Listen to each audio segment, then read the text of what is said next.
Oh my! My scream echoed through the air. Honestly, how many times do I have to say it? When the glass is empty, pour the beer right away. Oh dear, the glass is broken. Isabella, clean it up quickly. Honestly, when will you grow up? This is insane. Why are these people so nonchalant about doing such things? My name is Isabella, a 26-year-old housewife. I've always been slow-witted. From the moment I entered elementary school, I realized I was falling behind. I was scolded by teachers countless times. Why couldn't I do such simple things? My parents are neither particularly enthusiastic about education nor completely neglectful. When my test scores were poor, they'd say, "Do better next time," and when it continued, they suggested, "How about going to a cram school?" I tried attending a cram school once, but the teacher's pace was too fast for me to keep up. Gradually, I became reluctant to go, and I started spending time at the park instead. However, I was soon caught when the cram school contacted my parents because I hadn't been showing up. I ended up quitting the cram school. That's when things started to go downhill for me. The moment I gave up, realizing that nothing could be done, everything became inconsequential, and I started hanging out with a bad crowd. Middle school was the worst time. Every day, we loitered at a convenience store, getting into cigarettes and alcohol. I'd leave home after my parents went to sleep and return before they woke up. That cycle continued. As a result, attending regular classes during the day was impossible, and I spent most days just sleeping. It was like going to school only for lunch. Later, I managed to get into a high school where you could enroll just by writing your name, but I had no motivation to study and dropped out. At that time, I left home after endless arguments with my parents, creating a rift between us. Since then, I've been working tirelessly at part-time jobs while living alone. But as I started working and living independently, I realized how much my parents had supported my life. The chores my mother did as a matter of course weren't actually ordinary, and my father going to work every day wasn't a given. I understood how I had taken their support for granted and how naive I had been. Still, back then, due to a mix of pride and embarrassment, I couldn't bring myself to visit my parents and apologize. After that, I resolved to live earnestly. In between my part-time jobs, I revisited the basics of compulsory education. 3 years later, I passed the GED exam and decided to take the evening courses at a university. Somehow, I managed to scrape by with the minimum passing score. I was overjoyed. Although it was a lower-ranked university, it's incredible that someone like me, who used to be foolish, could go to university. Feeling a bit embarrassed, I wrote a letter to my family, sharing only the news that I had been accepted to an evening university without revealing my address. From then on, I continued my life, working during the day and attending university at night. The evening university attracted a diverse crowd. There were men in suits who perhaps came after work, as well as older women who wanted to relearn. Interacting with these people allowed me to understand various perspectives, and I consider it a valuable experience. After graduating from university, I landed an office job at a small company. If my old friends saw me now, they'd surely be surprised. My life had changed significantly. And my life took another turn, a meeting with Michael. Michael was a senior colleague at the same company. He was the one who taught me the ropes when I joined. Eventually, he started inviting me out for meals, and our relationship naturally blossomed. 3 years later, he proposed, and we got married. He wanted me to focus on our home, so I decided to leave my job. I never dreamed that the rebellious girl I once was would end up leaving her job for marriage. When it came to informing my parents about the marriage, I could only do so through a letter. After all, we had parted ways in a heated argument back then, and I feared they might no longer care about me. Following our marriage, I ended up living with my in-laws in their home. My husband was the eldest son, and it was customary for the in-laws to live together.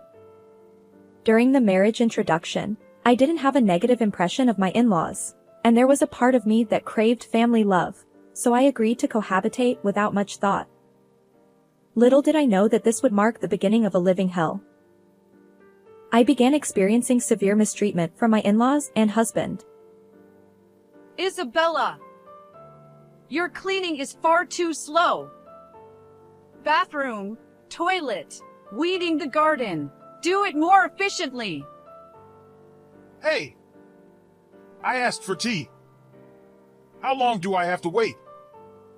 Unbelievable! Hey, for breakfast, I prefer bread. I'll have yogurt. Mornings are for yogurt and fruit. My in-laws and husband were shamelessly demanding. Despite this, I clung to the strange notion that I needed their approval to be accepted by this family and in this house. So, I continued to be meek. Unfortunately, this only fueled their audacity even further.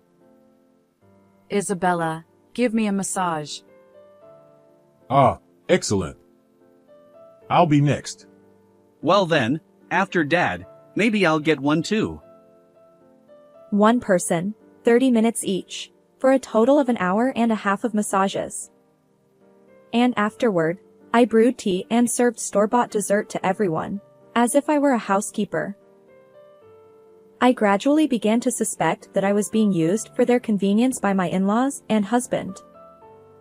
As a result, imperfections started creeping into the household chores I had previously executed flawlessly, and my in-laws and husband began blaming me for those shortcomings. Their tyranny escalated, and before I knew it, my in-laws and husband had turned into terrible manipulative individuals. Oh my! My scream echoed through the air. Honestly, how many times do I have to say it? When the glass is empty, pour the beer right away. He slammed the table as he spoke. The impact caused a glass to fall at my feet. Oh dear, the glass is broken. Isabella, clean it up quickly. Honestly, when will you grow up? This was madness.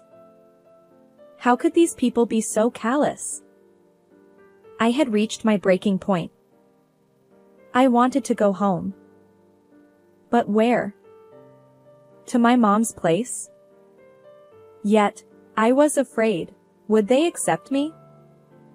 Still, I knew that remaining in this house would drive me mentally unstable, so I made up my mind and left. Where are you going? Leave her alone. She's been disowned by her parents, so this is the only place she has to go. Despite my husband's words, I ignored him and left my in-laws' home. And after approximately 10 years, I arrived in front of my parents' home. As I hesitated to press the intercom button, a voice came from behind. Isabella. It was my mother's voice. Mom. The moment I saw my mother, tears welled up uncontrollably. She was also crying, and she embraced me tightly. She welcomed me into the house, and there, I met my father after a long time. Holding back tears, he said, "Welcome back." I felt overjoyed. My parents didn't harbor any resentment toward me. Even after I had left without a word, they warmly received me after a decade apart. Awkwardly, I recounted everything that had happened since I left. Both my father and mother praised me, saying, "You've done well." They were pleased with my letter updates as well. As for the matter with my in-laws and husband, they were furious on my behalf. They advised me to divorce that person without hesitation.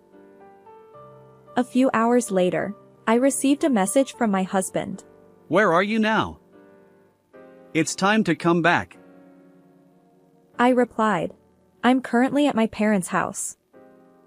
I won't return to that home anymore, so let's get a divorce. Almost immediately, my husband called.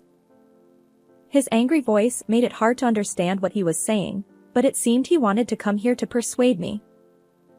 My parents suggested, it's a good opportunity to meet face to face, so we decided to invite my in-laws and husband over. When my in-laws arrived at my parents' home, they unleashed a torrent of insults fueled by anger. Back when I lived with them, I was somewhat fragile due to my longing for family love. However, now that I had reconciled with my own parents, that vulnerability had disappeared. Without succumbing to their verbal abuse, I firmly handed them the divorce papers, saying, "It's pointless no matter what you say. Please sign for the divorce." In the end, my husband reluctantly signed the papers, rolling his eyes. Finally, I was free from those nightmarish days.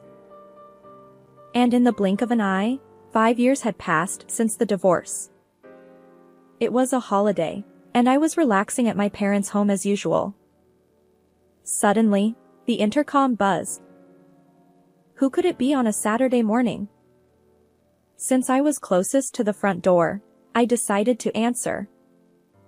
But then the intercom buzzed again. Hello? Oh, excuse me. Wait, what? When I opened the door, there stood my ex-husband and in-laws, the same people I had parted ways with 5 years ago.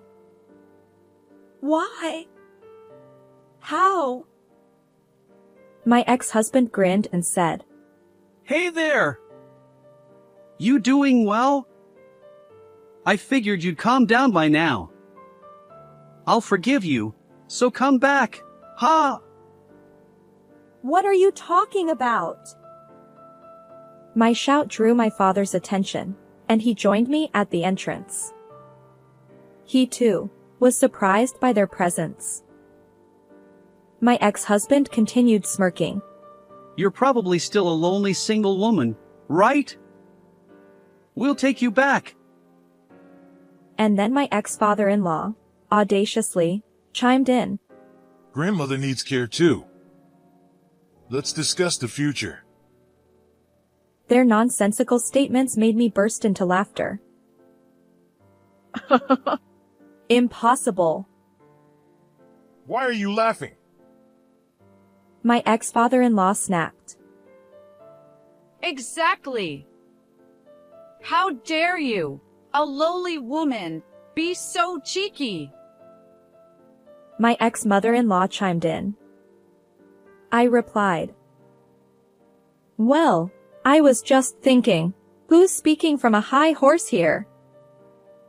My ex-husband retorted. What? Who do you think you're being cheeky with?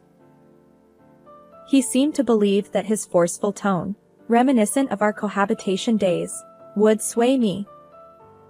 Little did he know that over these 5 years, I had regained the determination I had as a former delinquent, a strong woman who wouldn't be shaken. Huh? Obviously, I'm talking to you. This abusive jerk. My ex-husband and in-laws stuttered, taken aback by my intensity. Suddenly, my voice surprised my mother, who approached, saying, Isabella, calm down. The baby just woke up. I apologized while cradling my daughter. Oops, sorry. A baby? I explained. I've remarried and have a child now. So, there's no chance of reconciliation with you. Not that I intend to, anyway. You're kidding. My ex-husband, clearly frustrated by the lack of compliance, retorted and kicked the flower bed outside the front door. I hurried inside, ensuring my daughter's safety, while my ex-husband attempted to force his way in. My father stepped in to stop him. In the next moment, my ex-husband let out a cry of pain. Ouch! Noah. Noah was my current husband. It seemed he had returned from his night shift just in time. Noah twisted my ex-husband's arm. What are you doing? You! What the hell? Let go! My ex-father-in-law chimed in. Release my son! I'll call the police! Noah replied. Huh? I am the police. Ah! Noah turned to me. Isabella, who are these people? Ex-husband and in-laws. They suddenly showed up, trying to force a reconciliation. When I resisted, my ex-husband got angry and kicked the flower bed. Wait, hey. You don't need to explain so clearly. Noah declared. They're completely out of line. I'll call for backup. This is ridiculous. Soon after, a police car arrived, and my ex-in-laws and ex-husband were taken away.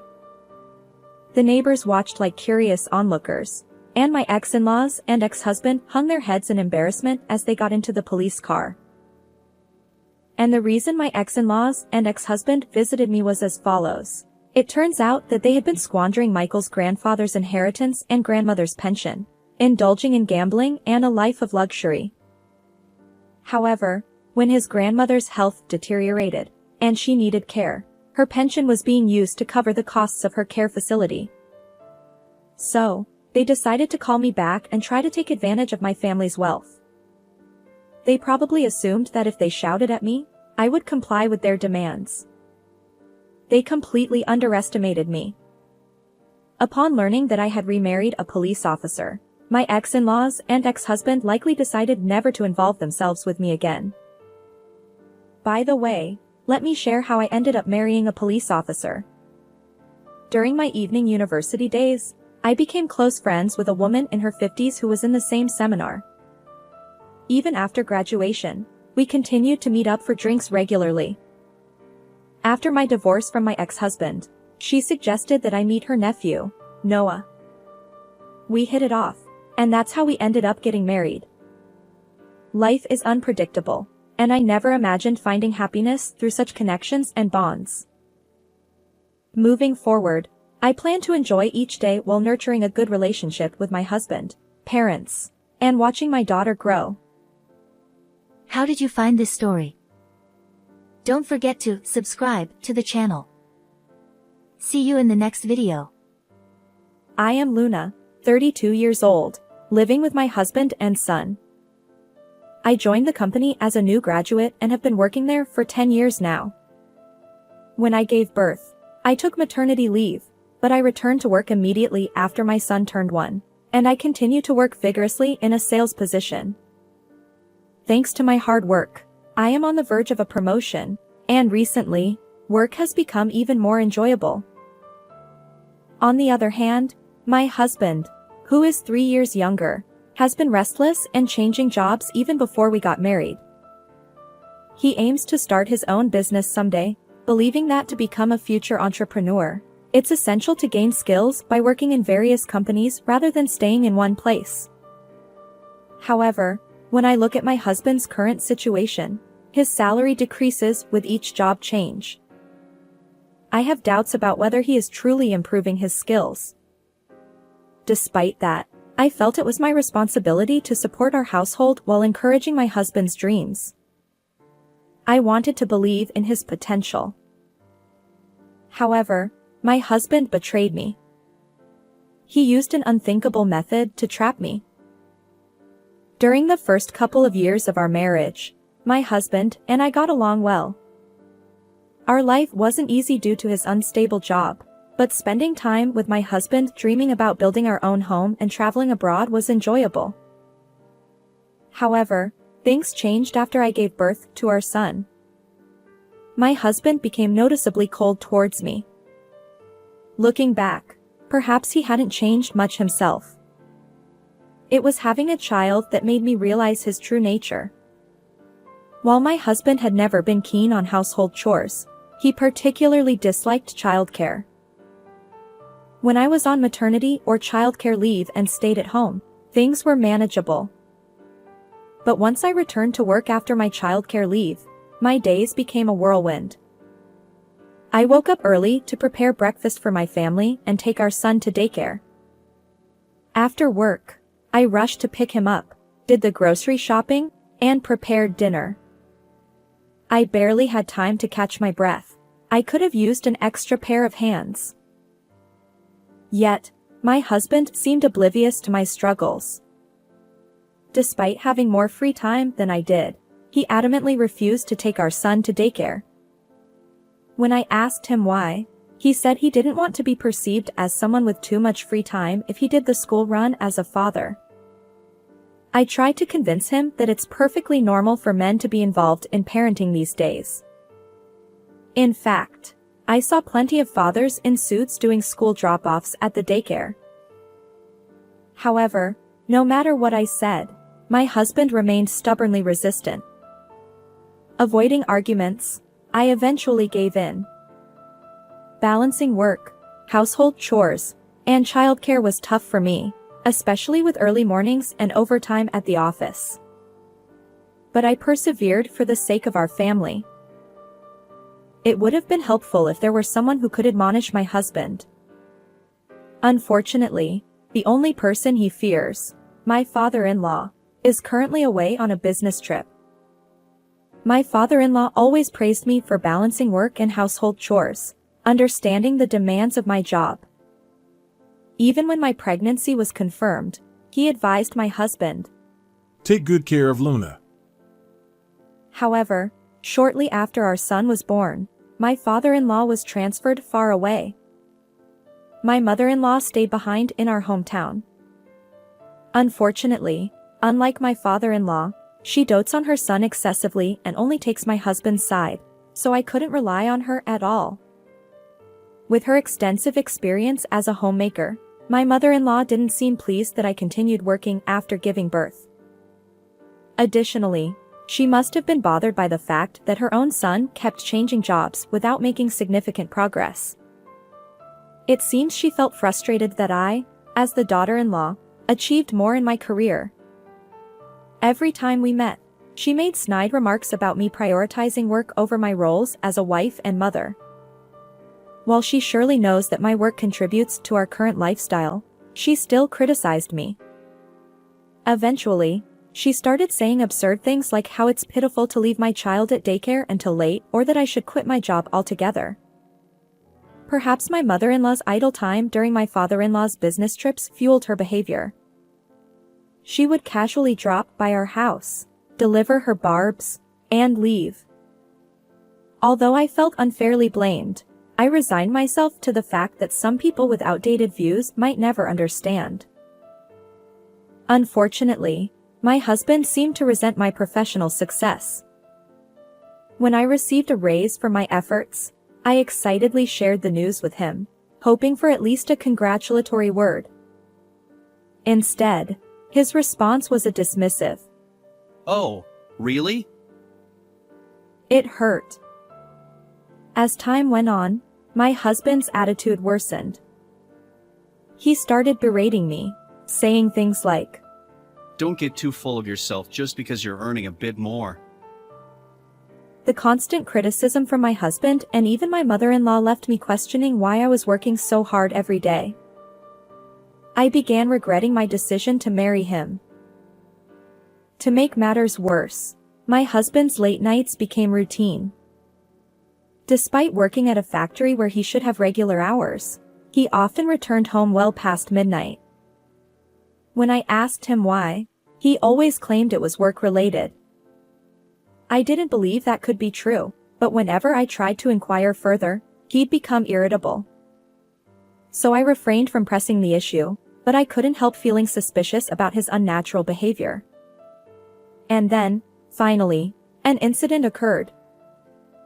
One evening, my mother-in-law suddenly dropped by our house unannounced. While her impromptu visits were nothing new, that particular day left me feeling utterly drained. You see, earlier in the day, there had been a daycare sports event, and I had worked late, waking up early to prepare lunch boxes. I was exhausted and had planned to go to bed early, especially since an important business meeting awaited me the next morning. My son, worn out from the sports event, had already dozed off in his bedroom after dinner. However, with my mother-in-law's arrival, I couldn't simply retire for the night. Determined, I dragged my tired body to the kitchen to prepare some tea. However, at that moment, my husband suddenly grabbed my arm tightly. Surprised, I looked at his face. You must be tired, so I'll take care of it. My husband rarely steps into the kitchen, so I was taken aback. Normally, he insists that I handle everything, cooking, cleaning, and more, no matter how exhausted I am from work. Perhaps he wanted to impress my mother-in-law. I thought it was probably just empty words, so I ignored him and headed back to the kitchen. But my husband wouldn't let go of my arm. This time, with a stern tone. Just sit down and rest. He forcibly seated me on the sofa. I felt trapped. If I allowed my husband to make tea for me, I knew my mother-in-law would have something to say. Surely, she'd criticize me for being a demanding wife. However, to my surprise, even my mother-in-law chimed in. Luna, it's okay to sit. She gently held me down and smiled. While I conversed with my mother-in-law, my husband went into the kitchen and started brewing tea. Something is amiss. There's no way both of them suddenly had a change of heart. What's going on today? As I pondered my suspicions, my husband approached with a teacup on a tray. Well, have some tea. He placed the cup in front of me, smiling. I thanked him while keeping a close eye on his behavior. It seemed my husband kept glancing at me. Even my mother-in-law appeared more restless than usual. Definitely strange. I lowered my gaze to the tea my husband had brewed. Ah, I see now. He must be up to something. Yes, there had to be a reason behind their unnatural kindness. I wasn't about to fall into their trap. No more mercy. I was ready. I lifted the teacup but paused just before taking a sip. By the way, didn't we have some tea snacks in the fridge? Let's offer them to Mom, I said, facing my husband. Normally, my husband wouldn't bother serving tea snacks to guests.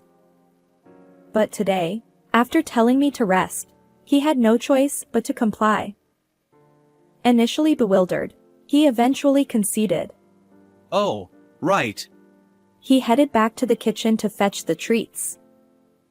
My mother-in-law followed suit, saying, Oh dear. Thanks. I seized the opportunity. As my husband returned with the tea snacks, I finally took a sip from the teacup. My mother-in-law, sitting next to me, also began sipping her tea. We engaged in light conversation for a while, showing my son's sports day videos to my mother-in-law. However, both my husband and mother-in-law continued to stare at me unnaturally. Despite feeling their sharp gazes, I calmly finished my tea. Observing my composure, my husband tilted his head in confusion. Just when I thought everything would proceed without incident, a sudden change occurred. My mother-in-law's complexion darkened, and she furrowed her brow. Then, she clutched her stomach and rushed out of the living room with surprising speed. Her destination? The bathroom, of course. I had suspected something was amiss, and now it seemed my intuition was correct. Glancing at my husband, his eyes remain wide open, and he looks utterly bewildered. Then, in an instant, he shoots me a piercing glare and hurries to follow my mother-in-law. As he pounds on the bathroom door, he calls out, Mom, are you okay? From inside the bathroom, my mother-in-law emitted pained groans, though I couldn't quite make out her words. Well, I could imagine the situation fairly well. A few minutes later, my husband returned to the living room, leaving my mother-in-law in the bathroom. His face had turned pale, and he nervously bit his lip. I addressed him. You know, it seems you put something quite suspicious in my tea. His eyes widened, and he exclaimed, So it was you after all. I chuckled and replied, No. It was you, wasn't it? Since the tea you served me seemed incredibly dubious, I discreetly swapped it with your mom's. My husband spat out.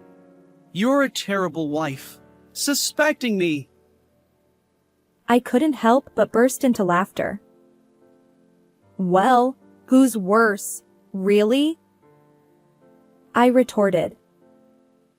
You probably spiked it with laxatives or something. The strange powder clinging to the rim and inside of the teacup gave it away. Indeed, there was a faint white powdery substance on the cup. If my husband were someone who regularly brewed tea, I might not have been suspicious. But he never did any household chores, and my mother-in-law believed it was only natural to boss me around. The fact that both of them went out of their way to make me rest was highly unlikely. So, I had been carefully observing my husband's actions and the tea he served. My husband's ill-conceived plot was exposed, and he confessed everything. However, the motive behind his attempt to spike my drink with a laxative was so trivial that it left me utterly bewildered. Apparently, upon learning that I had an important business meeting the next day, he conspired with my mother-in-law to sabotage my work. If their plan had succeeded, I would have either cancelled the meeting due to illness or found myself repeatedly rushing to the bathroom during negotiations with our client. Such a situation could have negatively impacted my professional reputation at the company. Yet, tampering with someone's beverage is undeniably a criminal act.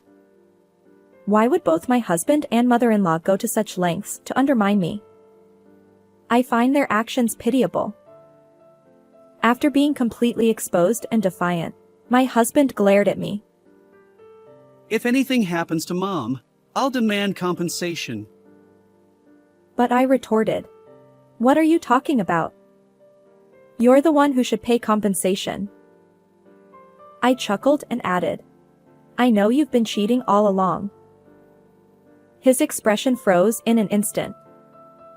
Despite having plenty of free time, he always claimed to be busy with work, returning home late. Even on his days off, he'd go out alone, leaving almost no time for family. When he was home, he'd be glued to his smartphone. Suspicious of his infidelity, I hired a private investigator to track his actions. The results were as expected. My husband had been deceiving me. He pretended to be single at a mixer, got close to a young woman, and spun tales about upcoming business ventures. She, fresh out of school and naive, fell for his lies. Later, my husband tried to justify it, claiming that dating a younger woman boosted his confidence. I could almost picture him puffing up, bragging about his future as a CEO.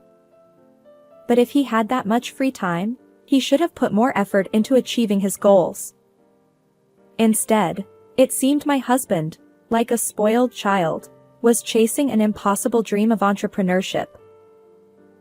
Surprisingly, my husband, caught in his infidelity, turned pale and froze.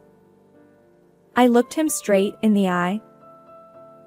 Let's get a divorce. You'll pay alimony, of course, and child support. His defeated response was, Fine, whatever.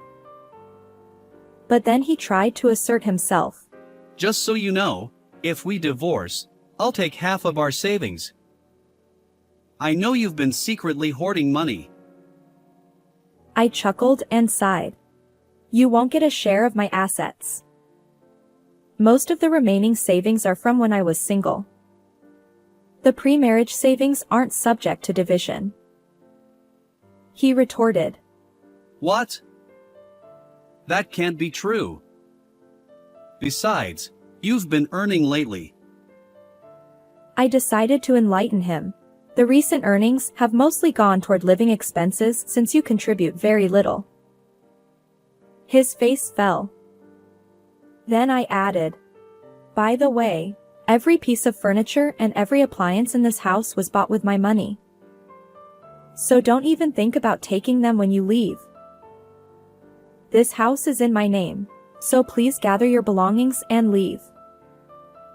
As my mother-in-law emerged from the bathroom looking defeated, I told her, I'll be informing your husband about this. She pleaded, Please. Don't tell him. but I didn't hesitate. I contacted my father-in-law. Naturally, he was furious, and my mother-in-law was handed a swift divorce. Afterward, realizing that he couldn't expect any share of the assets, my husband finally understood his predicament. Despite pleading with me, saying he didn't want to separate and that he couldn't live without me, his apologies now hold no sway over my feelings. I hired a lawyer, and the divorce with my husband was finalized successfully. I claimed substantial compensation for emotional distress and child support.